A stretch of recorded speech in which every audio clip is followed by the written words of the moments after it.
सत साहिब साधो भाई सभी को राम राम। बंदी छोड़ गरीबदास महाराज अपनी वाणी में कहते हैं कि सुनो, भक्ति का मार्ग केवल माला फेरना या बाहरी ढोंग नहीं, ये सिर का सौदा है, सिर देने का। राजा मोरध्वज, वो भी राजा अम्बरीश की तरह पतिव्रत था, अर्थात अनन्य भक्ति में लीन थे। उन्होंने एक दिन एक विशाल यज्ञ प्रारंभ किया जिसमें वो अपने बेटे का राज तिलक करना चाहते थे, जिसका नाम था ताम्रध्वज। और ताम्रध्वज को राज तिलक देकर गद्दी पर बैठाकर और वो चाहते थे कि स्वयं प्रभु के चरणों में लीन हो जाएं। साहिब कहते हैं, गरीब मोरध्वज पतिव्रत जग आरंभन कीना, ताम्रध्वज को राज तिलक टीका सब दीना। गरीब देश देश के भूप सकल आए जगमाही, बाजे बीना ताल शंख धुन गिनती नाही। गरीब गण गंधर्व ऋषि देव मुनीश्वर आए माही, केते राजा भूप चले छत्रों की छाई। गरीब सेना अनंत अपार राग रंग बहुत बिलासा, जहाँ विशंबर नाथ गए देखन तमाशा। अर्थात ये 116, 17, 18, 19 4 साखियाँ हैं। साहिब इसमें क्या कहते हैं? साहिब कहते हैं कि राजा मोरध्वज के इस महायज्ञ में देश देश के राजा आए। वीणा ताल शंखों की अनंत ध्वनियाँ गूंजने लगी। फिर कहते हैं कि से शंख धुन गिनती नाही, कि इतने शंख बज रहे हैं जिनकी गिनती नहीं है। गण गंधर्व ऋषिदेव मुनीश्वर आए माही, केते राजा भूप चले छत्रों की छाही। कितने ही राजा अपने छत्र लेकर आए हैं और कितने ऋषि मुनि गण गंधर्व सभी उस यज्ञ में आए हैं। सेना अनंत अपार राग रंग बहुत बिलासा, जहाँ विशंबर नाथ गए देखन तमाशा। कि अनंत अपार सेना है और वहाँ पर जब सभी लोग आए तो स्वयं विशंबर नाथ भी वहाँ पर क्या देखने गए? तमाशा देखने के लिए। कौन सा? वो तमाशा देखने के लिए गए कि आखिर मोरध्वज कर क्या रहा है। उनकी परीक्षा लेने की, अर्थात उन्होंने योजना बनाई। तो परमात्मा किस रूप में पहुँचते हैं तो साहिब उसका अद्भुत वर्णन करते हैं। कहते हैं, गरीब धर जोगिया का रूप बाग में उतरे आई। जोगिया अर्थात जोगी, अवधूत। बाग में उतरे आई यानी कि उनके राजा का जो शाही बाग था उसमें आकर उतरे वे, अवतरित हुए। रावल बने रंगील सिंह माया उपजाई। रावल अर्थात अद्भुत जोगी बन गए, और रावल कहिए या संत कहिए, ठीक है। सिंह माया उपजाई, और माया के साथ उन्होंने एक सिंह प्रकट किया। हाथ में क्या ले लिया? गरीब शैली सिंगी नाद बजावे बहुविधि बाजा, रावल को सब देख तमाशे आए राजा। गरीब देश देश की मिहरी मोतियन थाल चढ़ावे, बहुरंगी अवधूत ना ही पत्थर घलवावे। साहिब कहते हैं कि हाथ में सिंगी और नाद, कई तरीके के वे बाजे बजाने लगे। उस विलक्षण जोगी को देखने के लिए यज्ञ में आए सारे राजा महाराजा दौड़ पड़े। देश देश की मिहरी, मिहरी अर्थात जो रानियां, स्त्रियां थीं, मोतियों के जो भरे हुए थाल थे वो लेकर जोगी की आरती उतारने आई। परंतु वो बहुरंगी अवधूत, वो कोई साधारण भिक्षुक नहीं था। वो किसी का चढ़ाया हुआ पत्र या धन अपने झोले में नहीं डाल रहे थे। अब इसके बाद जब भगवान का वो जोगी रूप था, ऐसा था कि बड़े बड़े ज्ञानी मोहित हो गए। गरीब लड्डुआ पेड़े पान चढ़ाई चढ़े, मिठाई चढ़े अपारा, एक बाजे करताल बीन सुर राग अपारा। कि लोग जो हैं वो लड्डू पेड़े पान और अनंतो अनंत मिठाई चढ़ा रहे हैं, और जोगी जी करताल बजा रहे हैं, जो खड़ताल होती है ना, वो बजा रहे हैं। वीणा के सुर गूंज रहे हैं, मस्तक पर भभूत लगी है, जमीन पर मृगछाला बिछी हुई है। और क्या कहा कि गरीब मस्तक चढ़ी बबूत जमीन बिछी मृगछाला, अगर नाद सुरपुर रहे बहुरंगी बाला। कि बहुरंगी बाला अर्थात ईश्वर को कहा गया है। फटी पुरानी चींधियों की गूदड़ी ओढ़े हुए हैं, परंतु उस गूदड़ी के भीतर स्वयं जिंदा जगदीश छिपा हुआ है। हाथ में डुगडुगी और डमरू लेकर वो जोगी कई प्रकार के नाच नाच रहा है। क्या कहते हैं? हाथ डुगडुगी डाक डोरू बहु लगी कसीसा, गरीब नाचे बहुविधि नाच खेल कलधूत अपारा, कोई न जाने भेव लखे कोई लखने हारा। कोई इस भेद को नहीं जानता कि ये कौतुक कौन कर रहा है। वो गूदड़ी वाला जोगी अर्थात जो परमात्मा आया है, वो अपनी धुन में ऐसा गलतान, ऐसा मस्त है कि वो राजा के बिछाए कीमती गलीचों पर भी नहीं बैठता। क्या कहा आगे? साहिब कहते हैं कि गरीब गूदरिया गलतान गलीचे बैठत नाही, सुर नर मुनि जन संत सभय देखन को जाही। गरीब धर बहुरंगी रूप कहाँ से आए जोगी, कानो मुदर बिलोर गले में डारे सैली। तो साहिब यहाँ बताते हैं कि भाई वो गले में क्या डाले हुए, कान में बिलोर कुंडल डाले हुए हैं, गले में सैली डाले हुए हैं, मालाएं जो होती हैं, और अलख जगा रहे हैं। और फिर साहिब क्या कहते हैं कि राजा मोरध्वज इस चमत्कारी जोगी की जब उनको खबर मिली तो स्वयं दर्शन के लिए दौड़ पड़े। गरीब मोरध्वज को खबर हुई ताम्रध्वज आए, ताम्रध्वज मतलब उनका बेटा, कि मोरध्वज को खबर हुई तो ताम्रध्वज भी उनके साथ में आए, पिता के साथ। एक रावल उतरे बाग तमाशा अचरज ले आए, कि एक रावल यानी कि एक संत अवधूत कोई है जो बाग में आए हुए हैं और बड़ा अचरज तमाशा कर रहे हैं। तो उनकी उस अचरज भरे उस तमाशे को, उस खेल को देखने के लिए ये भी चल पड़े। अब यहाँ पर क्या कहते हैं कि जैसे ही राजा मोरध्वज जोगी के समीप पहुंचकर साष्टांग दंडवत प्रणाम किया, वैसे ही परीक्षा की घड़ी आ गई। क्या कहा जोगी जी ने? गरीब मोरध्वज को लेट करी प्रणाम डिंडोतम, रे राजा अज्ञान धरो तुम शीस करो तम। देखिए, जैसे ही मोरध्वज ने प्रणाम किया, दंडवत करी, तो क्या कहते हैं? हे राजा अज्ञानी, अपना शीस इस करौथ पे रखो, इस फरसे के नीचे रखो। गरीब हमरा सिंह शैतान सही है मानुष खाना, पलक ढील नहीं होए करो अर्पण स्नाना। कि हे अज्ञानी राजा, इस प्रणाम और मोतियों के थाल को परे रखो। यदि मुझे कुछ देना चाहते हो तो अपने शीस पर आरा धारण करो, और ये जो मेरा सिंह है ये कोई साधारण जानवर नहीं, ये मानुष खाना अर्थात ये मनुष्यों का भक्षण करने वाला, मांस खाने वाला है। इसे 7 दिनों से इसका उपवास है। क्या कहा साहिब ने? साहिब कहते हैं गरीब सतलंगना है सिंह, सही तुम नीचे माना, अर्पण कर दे तुझे स्वर्गापुर जाना। कि 7 दिन से ये भूखा है, तनिक भी ढील किए बिना अपने पुत्र की देह इसे अर्पण कर दे, तब तुझे स्वर्गलोक की प्राप्ति होगी। किसकी देह मांगी? पुत्र की।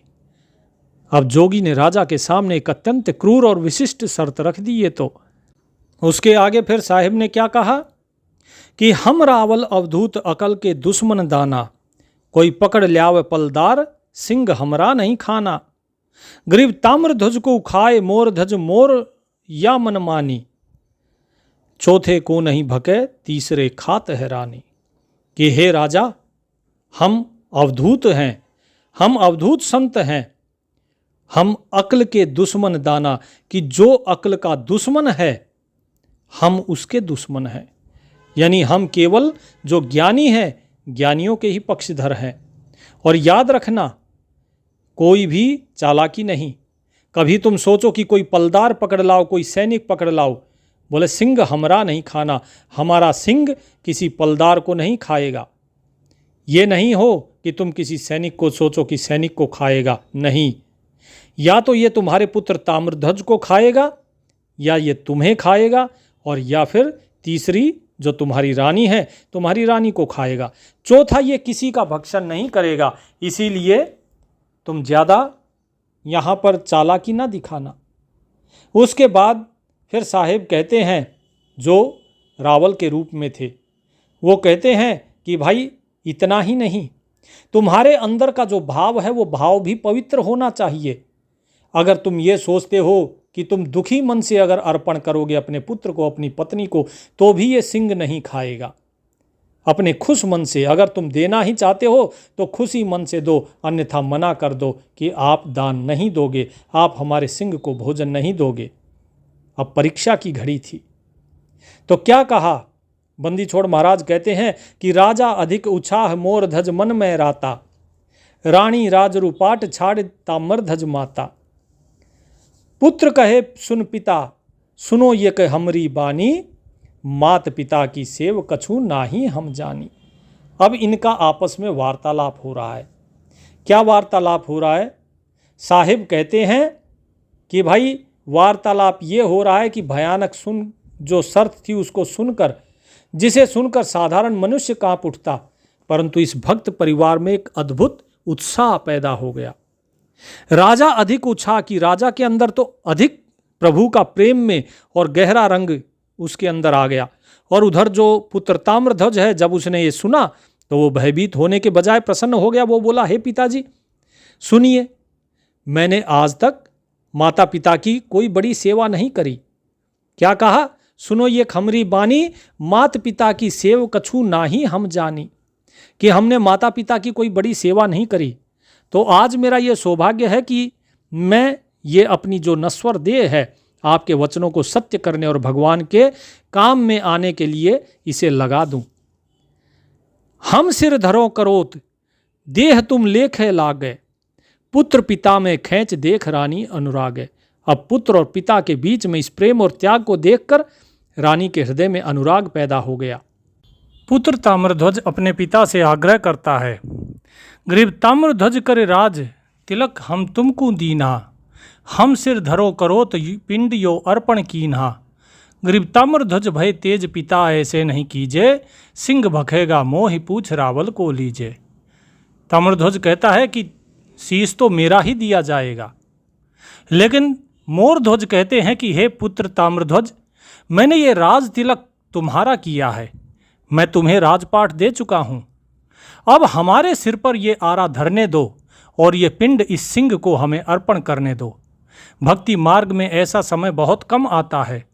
तो ताम्रध्वज वो तेज हो गए, ऊंचे स्वर में बोले कि पिताजी ऐसे नहीं होगा, आप ऐसा नहीं कर सकते।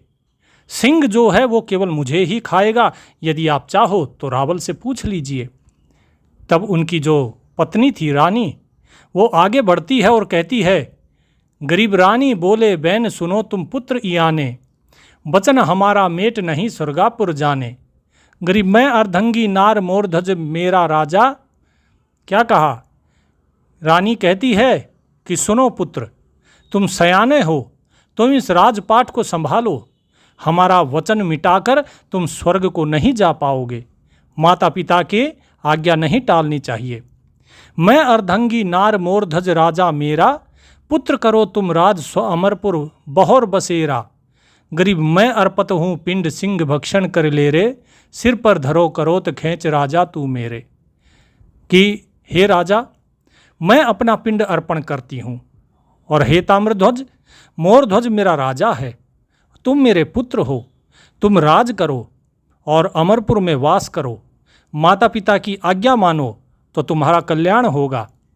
मैं अर्पत हूँ पिंड, और मैं अपना शरीर अर्पण करती हूँ ताकि सिंह इसका भक्षण करे, और आप सभी आप मेरे सिर पर, ये मेरी गर्दन पर आरा रखिए, और हे राजा आप इस आरे को खींचिए। परंतु राजा मोरध्वज मुस्कुराए और बोले, गरीब मोरध्वज मुस्काए कहे मुख इमृत बानी, मेरे कुल को लागे काट धरो आरा सिंड रानी। कि भाई मेरे कुल को कलंक लगेगा यदि मैंने रानी का बलिदान दे दिया तो लोग क्या कहेंगे। रावल बोले बहन सुनो रानी तुम राजा, ताम्रध्वज दो भेंट सरें सबहन के काजा। रावल ने कहा कि सुनो राजा और रानी, तुम अपने पुत्र ताम्रध्वज को भेंट कर दो तो तुम्हारे सभी के काम सर जाएंगे, तुम अपना राज भी करना, तुम्हारी रानी भी रहेगी, तुम्हें कलंक भी नहीं लगेगा। तुम केवल ताम्रध्वज को भेंट करो, अब भेंट जो होगी वो केवल ताम्रध्वज की होगी। अंततः जोगी की आज्ञा सिरोधार्य करके जो युवराज ताम्रध्वज था उसको स्नान कराया गया, तिलक लगाया गया। गरीब ताम्रध्वज स्नान किया, छवि तिलक बनाए, मात पिता पर नाम रावल को शीस नवाए। गरीब सिर पर धरा करोत खींच रानी, और राजा कंठ कमल ठहराए अरथ कुछ ऐसा साजा। ताम्रध्वज ने माता पिता और जोगी के चरणों में शीस नवाया। उसके मस्तक पर एक भयानक आरा रख दिया गया। एक तरफ से राजा मोरध्वज और दूसरी तरफ से रानी पद्मावती ने आरे को पकड़कर खींचना शुरू किया। आरा मस्तक को चीरता हुआ जब कंठ कमल तक पहुंच गया तब एक कौतुक हुआ। क्या हुआ? कंठ कमल ठहराए अरथ कुछ ऐसा साजा। क्या हुआ कि गरीब बामे नैनो नीर चल्या तामर धज तेरै, सिंह भक्षण नहीं करे काम कारज नहीं मेरै। गरीब ताम्र ध्वज तकसीर कल्पना कीनी मनमय, कुछ तुमरे माया मोह राजपाठ और धनमय। ताम्रध्वज के बाएं नेत्र से एक आंसू की बूंद टपक गई। जोगी तुरंत चिल्लाया, रुको राजा, ये मांस अपवित्र हो गया। तेरे पुत्र की बाईं आंख से जो आंसू बह रहा है, इसका मतलब ये रो रहा है, इसे अपनी जान का भय है। और फिर तुम्हारे मन में राज और पाट और धन का माया का मोह लगता है कि अभी बाकी बचा है, मेरा सिंह इसे नहीं खाएगा, मेरा काम बिगड़ गया। तब कंठ तक चीरे जा चुके ताम्रध्वज के मुख से आध्यात्मिक रहस्य प्रकट हुआ। उसे सुनिए। गरीब सप्तपुरी का राज इंद्र की पदई ताई, ना हमरे कुछ इंच देख दिल पैठ गोसाई। गरीब दहनी अंगवा खाए बामी कुछ काम ना आवे, ऐसे ढुरक्या नीर रावल ताम्र समझावे। गरीब आरा उर में खेच आन राख्या है सोई, छूट गए हैं प्राण पुत्र रानी नहीं रोई। ताम्रध्वज ने आरे के बीच से ही जोगी को समझाया कि हे गोसाई, मेरे दिल में बैठकर देखो, मुझे सप्तपुरी का राज या इंद्र के पद की कोई इच्छा नहीं। मेरी बाईं आंख इसलिए रो रही है क्योंकि शरीर के दो हिस्से हो रहे हैं। दाहिना हिस्सा तो प्रभु के सिंह के भोजन के काम आएगा, परंतु ये बायां हिस्सा अगर रह गया तो ये तो अभागा रह गया, ये किसी काम नहीं आ सका। अपने आधे अंग के व्यर्थ चले जाने के दुख में ये बायां नेत्र रोया है। ये कहकर राजा रानी ने आरे को खींचा और ताम्रध्वज के प्राण छूट गए। शरीर के दो भाग हो गए, परंतु न पुत्र रोया, न राजा, न ही रानी की आंखों में कोई मोह का आंसू हुआ। अब जब परीक्षा पूर्ण हुई तो परमात्मा का न्याय और वात्सल्य उमड़ पड़ा। गरीब यो ब्रह्मचारी सिंह भक्षण करता नहीं काया, हम तो कीनी हंसी तुमो आरा सिर लाया। क्या कहते हैं? भगवान कहते हैं जो रावल के रूप में थे कि भाई हमारा सिंह तो ब्रह्मचारी है, ये शरीर भक्षण नहीं करता है, हमने तो केवल हंसी की थी और तुमने आरा ही सिर पर चला दिया, तुमने तो जो है अपने पुत्र का बलिदान दे दिया। गरीब रावण चाले रूस नगर है सोग तुम्हारे, देहूँ तो ही श्राप कहा कीन्ही जो नारे। तो रावल जो हैं वे झूठ मूठ के नाराज होकर और क्या कहते हैं कि भाई तुम्हारे नगर में तो शोक फैला हुआ है कि ताम्रध्वज को तुमने बलि चढ़ा दिया तो तुम्हारे नगर में शोक फैल गया, अब मैं तुम्हें श्राप दूंगा। तुमने क्या यज्ञ किया है, क्या दान दिया है? जोनार अर्थात यज्ञ। और क्या कहा? गरीब राजा रानी जाय परे रावल के पहियों, करना है सो कीन कहा है हमरे चाहियों। राजा रानी तुरंत जोगी के पैरों में गिर पड़े और बोले, प्रभु जो आपकी इच्छा थी हमने वही किया, अब आप जैसा चाहें वैसा करें। तब रावल मुस्कुराते हैं, जोगी मुस्कुराते हैं और अपना वास्तविक विश्वंभर रूप प्रकट करते हैं। गरीब जिब जोगी मुस्काए फिरे आसन पर आए, धन राजा परवीन ताम्रध्वज भेंट चढ़ाए। गरीब आरा उर्से काढ़ उठाए अपने हाथा, धन ताम्रध्वज संत तुम्हारी जननी माता। परमात्मा ने अपने हाथों से ताम्रध्वज के दोनों हिस्सों को जोड़ा और उसे जीवित कर दिया और अपने हाथों से उठा दिया।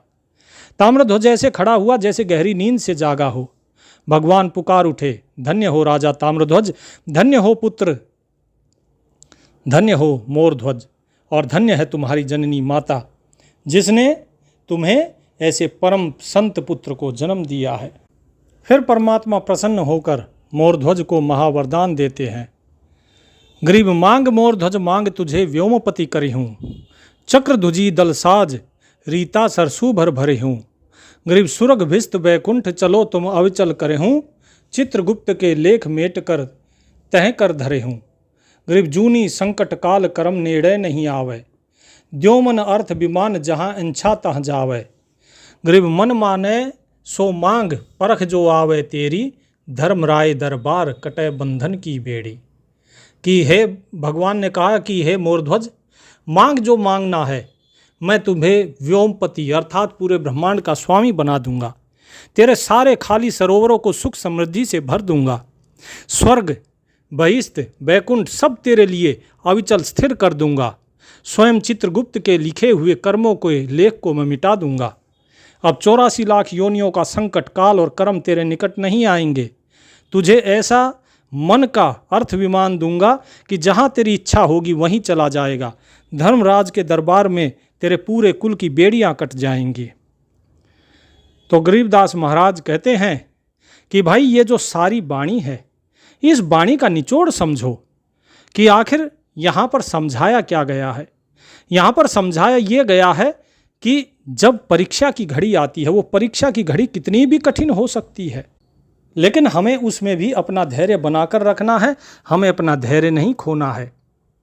अब देखिए, यहाँ पर साहिब ने आकर उनके पुत्र को ही मांग लिया। यही सेव समन के समय भी हुआ था। साहिब कहते हैं कि जब भगवान ब्रह्मांड का राज्य बैकुंठ कर्म मुक्ति देने की जब बात कहते हैं, तब राजा मोरध्वज क्या कहते हैं, हाथ जोड़कर क्या कहा, यही सत्संग का सबसे बड़ा प्राण है जो अब इन्होंने मांगा। कहे मोरध्वज सुनो विशंभर नाथ बिनानी, दीजय भक्ति रुभाव सदा संतन परवानी। गरीब चरण कमल में रहूं कहूँ अनभय पदवानी, मैं भिक्षुक दरबार नहीं कोई तुमसे दानी। गरीब भक्ति मुक्ति जब दिया विशंभर आप बधाए, जुगन जुगन सत्संग मोरध्वज शीस नवाए। राजा मोरध्वज ने कहा, हे विशंभरनाथ, हे परम ज्ञानी देव, मुझे ये स्वर्ग बैकुंठ या रिद्धि सिद्धि नहीं चाहिए। यदि आप प्रसन्न हैं तो मुझे केवल भक्ति और भाव का, प्रेम भाव और निश्चल भक्ति का आशीर्वाद दीजिए और हमेशा संतों की शरण वो प्रदान कीजिए। मैं आपके चरण कमलों में रहकर हमेशा अनुभय पदवाणी, आत्म अनुभव के दिव्य वचनों का रस लेना चाहता हूँ। मैं आपके द्वार का भिखारी हूँ और आपके जैसा कोई दानी नहीं। तो भगवान ने गदगद होकर राजा के मस्तक पर भक्ति का तिलक लगाया और उन्हें गले से लगाया और उनकी कीर्ति को युग युगों तक सत्संगों में अमर कर दिया। तो भगत जियों, अब यही चीज़ हर एक भक्त के पास होनी चाहिए। भक्त को भक्ति मुक्ति संसार ये नहीं चाहिए होता।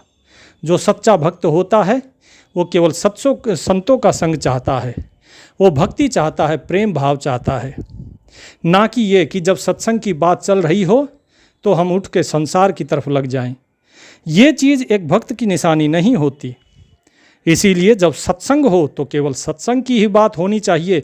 कबीर साहिब कहते हैं कि सत्संगत की बात में बात चलावे और कहे कबीरता दास को तीन लोक नहीं ठोर, कि ऐसे दास को तीन लोकों में कहीं ठोर नहीं मिलता है। ठीक है जी, तो उम्मीद करता हूँ बात आपको समझ आई होगी। आज की कहानी का जो प्रसंग था, जो इसका भेद था, वो आपको समझ आया होगा। तो इस प्रकार पतिव्रत धर्म होना चाहिए कि केवल परमात्मा के लिए सब कुछ अर्पण कर दें और कुछ भी अपने पास ना रखें, तभी जीव का कल्याण संभव है। गुरुदेव की कृपा सब पर बरसती रहे। सत साहिब।